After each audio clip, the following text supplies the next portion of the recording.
Hi, I'm Keith Dowdle with Cycle News Magazine, and this is the 2023 Triumph Tiger 1200 Rally Explorer.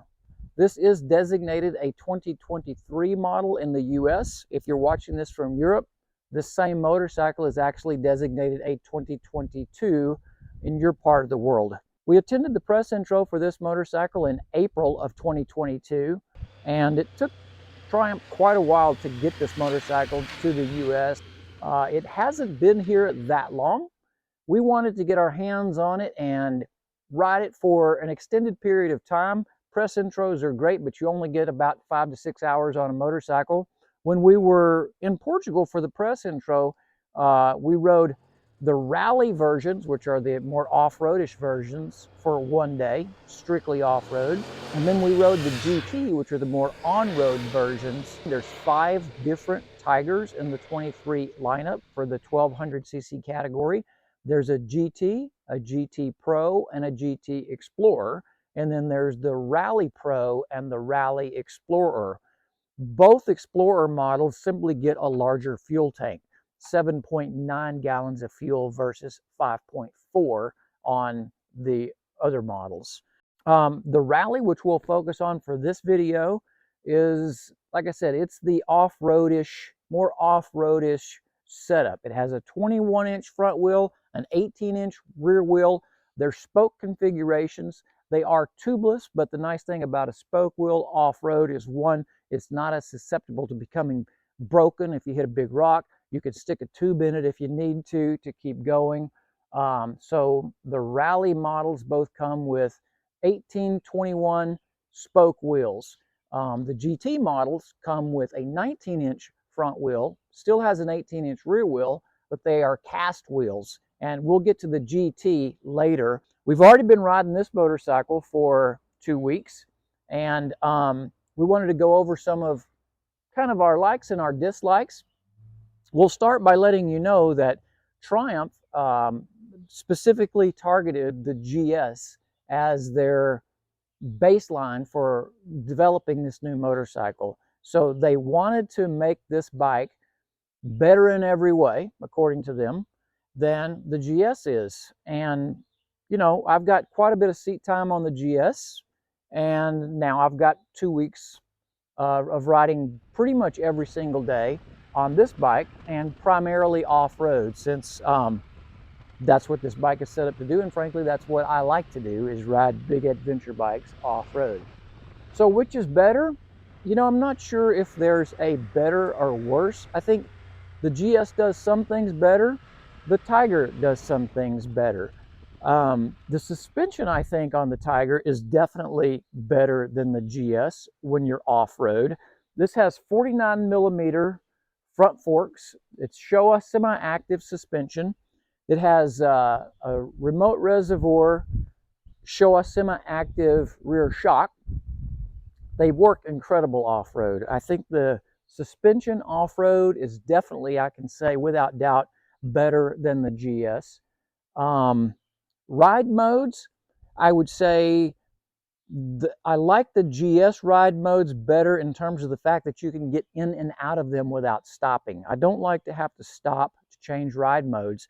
On this particular motorcycle, if you're going from an on-road configuration to an off-road configuration, you have to come to a complete stop, which I'm not sure why Triumph chose to do that. That may only be in the US. I don't recall that the bikes that we rode in Europe were that way, but they may be. Regardless, it's quite irritating when you have to stop to go into an off-road mode. Likewise, if you're an off-road pro and you come from off-road back onto the road and you want to get out of off-road mode and go back into on-road mode, once again, you have to come to a stop. The ride modes, however, once you're in them, work fantastic, and they are infinitely adjustable. You can adjust the throttle map, you can adjust the ABS, you can adjust the traction control, you can adjust all those things within each ride mode, and they all work very effectively. So again, once you're in the modes, they work great. I just don't like the fact that you have to stop to change the mode. Now, for on-road, you can change between sport or road or rain, or there's one that's called Rider that's customizable. You can change between any of those while you're riding without having to stop. But when you want to go to the off-road mode, you have to come to a stop. You know, it's just one of those things you have to get used to. The more you ride it, the more you understand it. The bike does warn you. For instance, if you're in off-road mode and you turn the bike completely off, it's going to revert back to on-road. The bike does warn you that it's going to do that, but you have to make sure you catch it, and you have to make sure you get it back into Off-Road Pro, or you might get a bit of surprise.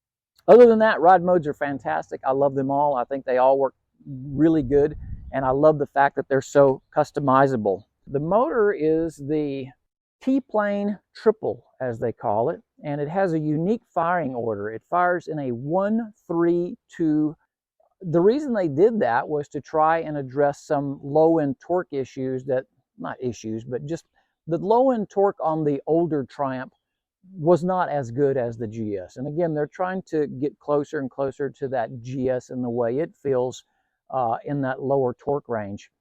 I'm not sure they completely accomplished it. It's better for sure, but it doesn't have the low-end torque that the GS has, certainly. It's definitely rideable. It's definitely still got power down there, but when you're at that low RPM, low torque, you've got to be very conscious of the clutch and the throttle and making sure that you use both very smoothly. And it's like I said, it's got some power down low, but the motor shines when it gets above about 6,000 to 8,000 RPM. That's really where this motor wants to run. It's just absolutely beautiful sound to it when it's running at that higher RPM.